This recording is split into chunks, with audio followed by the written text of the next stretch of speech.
Y'all hold on to your seats because what you're about to hear is not gossip. It's a ticking time bomb Hollywood never wanted exposed. Behind the red carpets, the million-dollar smiles and the flawless Instagram filters, there may be a secret so dangerous, so devastating it could shatter reputations, destroy careers, and leave an entire industry in panic. Tonight, one name is shaking Hollywood to its core. Teyana Taylor. And one voice just broke a silence that had been buried for years. Tasha K. Because according to explosive claims dropped on her podcast, this is not just about fame. This is about health, betrayal, and a hidden crisis no one was prepared for. Sources say confidential medical records, private lab results, and sealed conversations are now at the center of a scandal so dark insiders are calling it a public safety nightmare. Whispers of a hidden diagnosis, allegations of secret exposure, and claims that some of the biggest names in entertainment may have been unknowingly placed in danger. Fans are in shock. Industry insiders are in panic, and behind closed doors, phones are ringing, lawyers are scrambling, and damage control is already in motion. Because if even a fraction of these allegations are true, this is no longer a celebrity scandal. This becomes a health crisis, a career-ending revelation, and a story that could permanently rewrite the image of one of Hollywood's most protected stars. So, before we go any further, ask yourself one question. What if the person you admired the most was hiding the most dangerous secret of all? Because once you hear what Tasha K is about to reveal, there may be no turning back. Or was it a relationship? Here's the thing. I know TT got upset with me when I said that she was too clingy. It was given too much too soon. What Tasha K revealed next was not something Hollywood was ready to hear. Because according to her, behind the flawless skin, the glamorous red carpets, and the carefully curated public image, there was a secret that had been buried for years.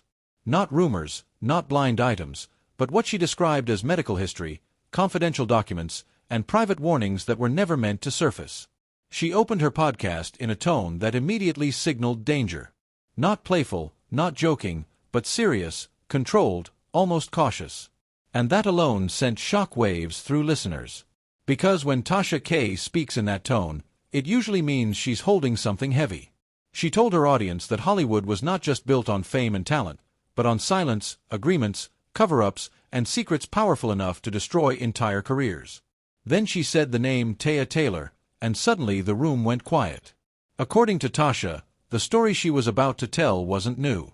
It had been circulating quietly behind the scenes for years, whispered among insiders, hinted at in closed circles, and carefully kept away from the public. But now, she claimed the silence was over. She alleged that Teyana had been hiding a serious health condition for a very long time. Not something minor, not something temporary, something that could allegedly affect intimate partners, professional relationships, and potentially anyone who came too close.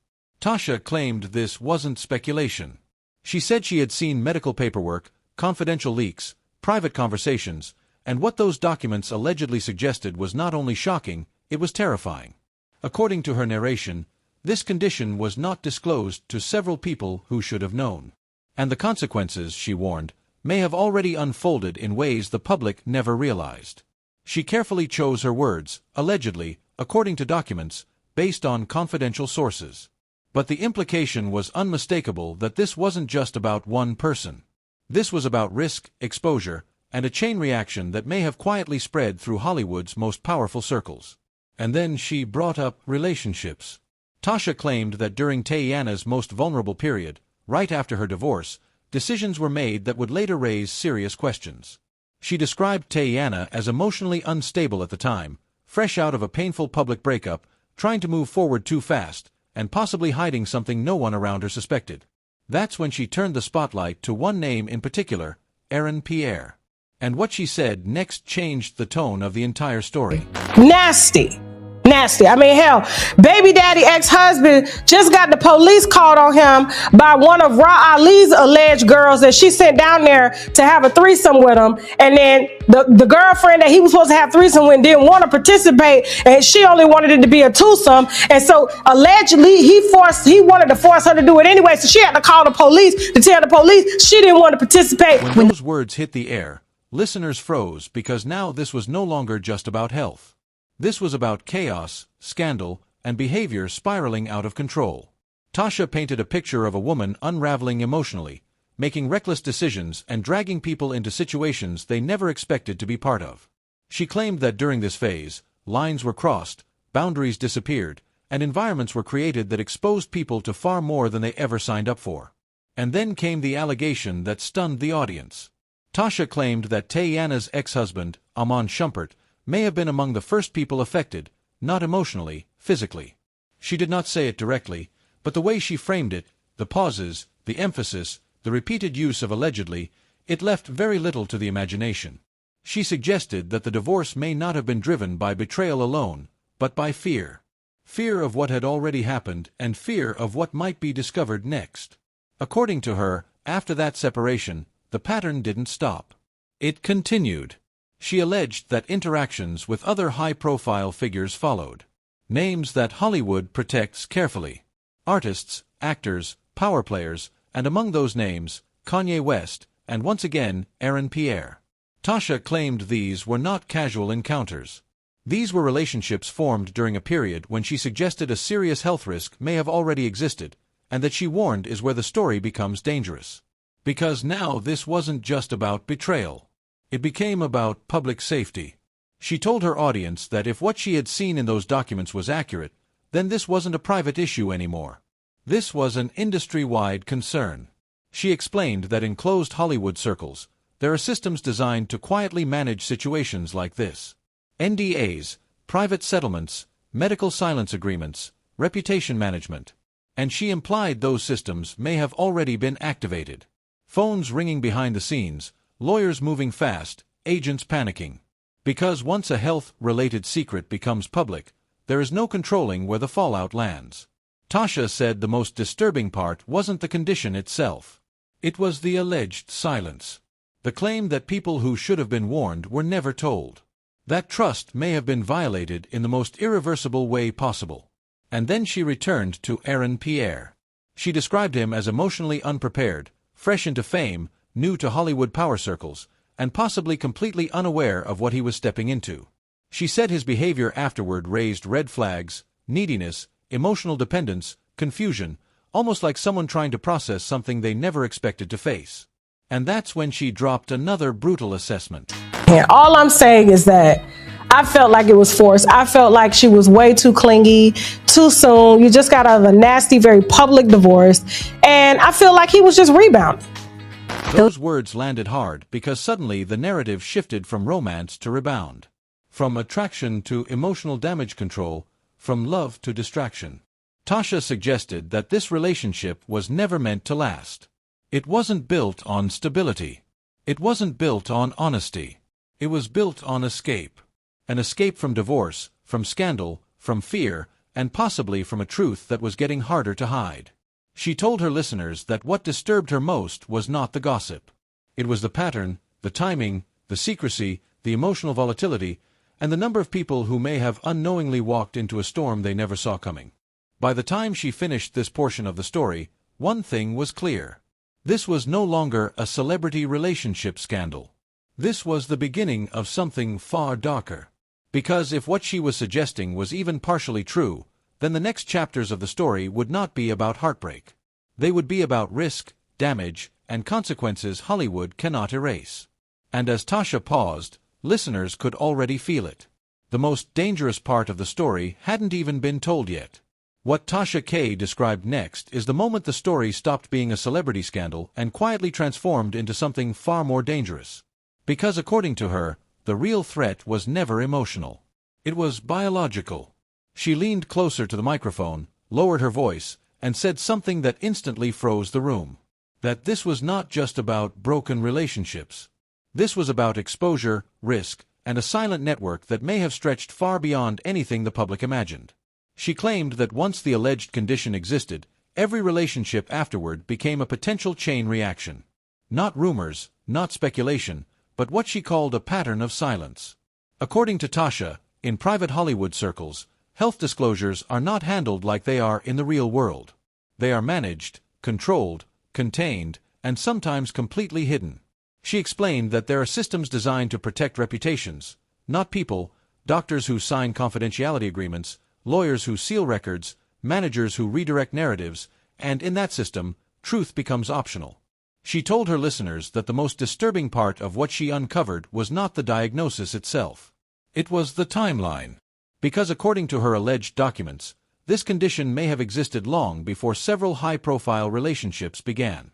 And if that was true, then people may have been placed at risk without consent. She said there were whispers behind the scenes, quiet warnings, private calls, subtle distancing, but nothing ever reached the public until now. And then she addressed the emotional side because risk alone does not destroy relationships. Fear does. She described how insiders allegedly noticed a shift in behavior, isolation, mood changes, sudden breakups, abrupt exits from long-term plans, almost like people were leaving not because they wanted to, but because they were afraid of staying. She suggested that at least one partner began asking questions, hard questions, medical questions, questions that did not have easy answers. And when those questions surfaced, relationships collapsed overnight. No public explanation, no statements, just silence. And then she returned to Aaron Pierre, this time not as a rebound, but as a possible turning point. Tasha claimed that this relationship was where the alleged secret became impossible to contain because Aaron, according to her, was emotionally different from the others. More attached, more vulnerable, more invested. She described him as someone who expected stability, but instead found himself inside confusion, secrecy, and emotional chaos. And what she said next painted a picture that left listeners uneasy.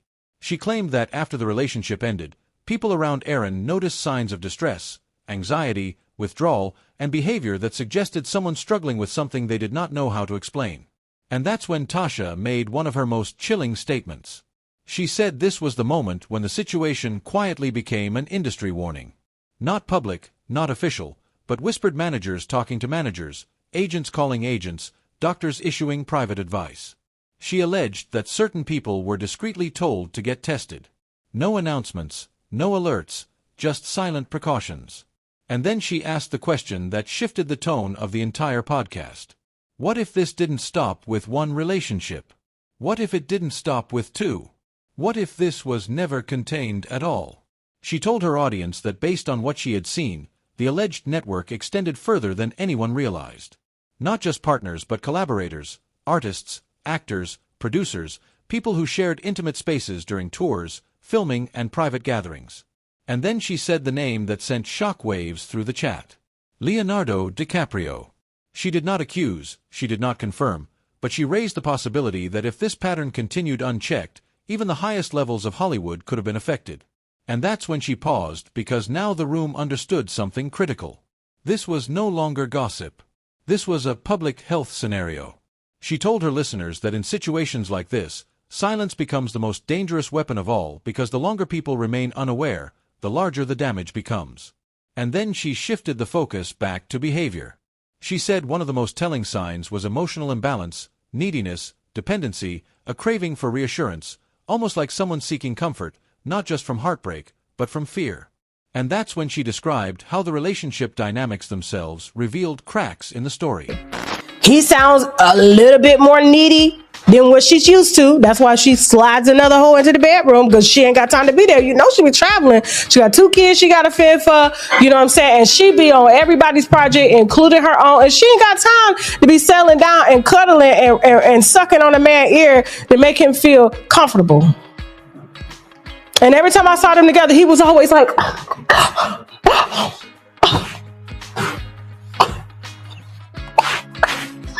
And I'm like, why is he acting like Becky in the relationship? That's what he learned from them damn Beckys. For real. So, sucking on his ear. Y'all ain't ever heard that before? People that got sucking fixations, it's like a soothing mechanism. Because he can't suck his thumb in public, so she would suck on it. Come on now. Jasmine, you've seen that before, right? I just felt like he just needed a breast to suck on. He just required too much attention. And, you know, Teyana's a busy girl. So to me, I feel like, you know, for her, it was rebound. I can't say that word right now because Those words changed everything because now the narrative shifted again from danger to escape, from exposure to distraction. Tasha suggested that this relationship was not about love at all. It was about survival, moving fast, staying busy, avoiding stillness. Because in stillness, questions grow. She claimed that Teyana's schedule became relentless. Back-to-back projects, non-stop travel, public appearances, almost as if movement itself was a strategy, a way to outrun consequences. She said insiders described her as emotionally unavailable during that time. Distant, guarded, and deeply afraid of letting anyone too close. And when people did get close, they were pushed away just as fast. She told her listeners that heartbreak wasn't the real reason relationships ended. It was information, something discovered, something suspected, something too heavy to ignore. And that, she claimed, is why breakups became abrupt. No slow fade, no closure, just sudden silence. She then described what she called the containment phase, the moment when Hollywood allegedly realized this situation could explode. She claimed that reputation managers stepped in. Stories were redirected, narratives reframed, timelines blurred. Instead of health concerns, the public was given cheating rumors, personality conflicts, career differences, anything except the truth. And it worked. For years, fans speculated about drama, about infidelity, about egos. But no one ever asked the most dangerous question of all. Was someone being protected? She told her audience that the emotional toll on everyone involved was devastating. Sleepless nights, panic attacks, isolation, people withdrawing from social circles, avoiding intimacy, living in fear of what a single test result could reveal. And according to her, one person in particular broke down. She did not name them, but she described someone who allegedly spent months in denial before finally seeking answers. Medical answers, private answers, answers that never reached the media. And when those answers came, careers changed, contracts shifted, relationships vanished. She said that from that moment on, this story was no longer about one woman. It was about damage control. Because if even one of these allegations reached mainstream media, the fallout would be irreversible. Labels, studios, tour sponsors, all at risk. She told her listeners that this is why the reaction behind the scenes was immediate. Emergency meetings, crisis calls, strict instructions to stay silent, and that silence is what allowed this story to remain buried. Until now, by the time Tasha reached the end of the segment, the atmosphere had completely changed. What began as shocking gossip had evolved into something far darker, something systemic, something powerful forces desperately wanted erased. And as she took a breath before continuing, one thing was painfully clear. If this chapter was true, then the next phase of this story would not be about relationships. It would be about panic, reputation collapse, and an industry scrambling to protect itself from a truth it could no longer control. By the time Tasha K reached this point in her podcast, the damage had already begun. Not publicly, not on headlines, but quietly inside Hollywood's most powerful rooms. Because according to her, the moment these allegations started circulating behind the scenes, the industry didn't react with denial. It reacted with fear. Phones began ringing late at night. Private meetings were scheduled off the calendar. Law firms activated crisis teams before a single article had even been written. She told her listeners that insiders described the atmosphere as panic disguised as control. Not because the story was false, but because it was too dangerous to go public. And that's when she revealed something chilling. She claimed that after the breakup with Aaron Pierre, Teyana did not simply move on. She allegedly moved into image protection mode. According to Tasha, this was the moment when reputation management became priority number one. Stylists changed narratives, publicists rewrote timelines, and every interview suddenly sounded rehearsed. She alleged that subtle efforts were made to distance Aaron from credibility, quietly questioning his stability, framing him as emotionally unstable, painting him as obsessive, not publicly attacking him, just carefully reshaping perception. And she warned her audience. When credibility disappears, truth becomes very easy to bury. She claimed that insiders saw a sudden shift in how Aaron was treated. Fewer invitations, projects slowing down, connections cooling, almost as if someone had whispered something about him, something that made people step back. And according to her, that whisper did not come from coincidence. It came from influence.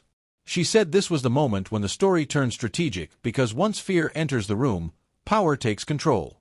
She described Hollywood as an ecosystem that survives on silence, and when silence is threatened, the system responds. She told her listeners that this was when industry containment truly began. Narratives were redirected. Instead of questions about health, the public received stories about heartbreak. Instead of rumors about exposure, fans were fed relationship drama, cheating headlines, ego conflicts, creative differences, anything except the real danger. And it worked for a while because while fans argued over loyalty, executives quietly managed risk. She claimed that behind the scenes certain people were advised to disappear from public spaces. No red carpets, no parties, no late-night appearances. Testing appointments were scheduled discreetly. Medical confidentiality agreements were signed and conversations that once felt casual suddenly felt legally sensitive, she said. One insider described it as a silent quarantine without walls, no lockdowns, no announcements, just distance, distance from people, distance from situations, distance from questions no one wanted to answer. And then she addressed social media because according to her, the moment fragments of this story began leaking into online spaces. Hollywood lost control. Private DMs, anonymous blinds, cryptic tweets. Fans began noticing patterns, breakups without explanation, artists canceling appearances, sudden retreats from public life, and with every unexplained decision, speculation grew. She told her listeners that at one point a major label reportedly delayed a project without explanation. Another studio quietly restructured a contract, and one AIS celebrity allegedly demanded new clauses in their health disclosure agreements. No one said why, but insiders understood. Something had frightened the industry. And that's when Tasha returned to the most controversial claim of all. That after the breakup, Teyana allegedly used her influence to control the narrative. Not through interviews, not through statements, but through access. She claimed that certain journalists suddenly stopped asking questions. Certain bloggers stopped posting, and certain stories that were ready to publish never made it past legal review. She did not accuse directly, but the implication was unmistakable. That power was being used. And then she paused, lowered her voice, and said something that sent a wave of unease through her audience. That the emotional fallout from this situation may have been far worse than anyone realized. She described sleepless nights, panic attacks, people isolating themselves out of fear of tests, results, and consequences.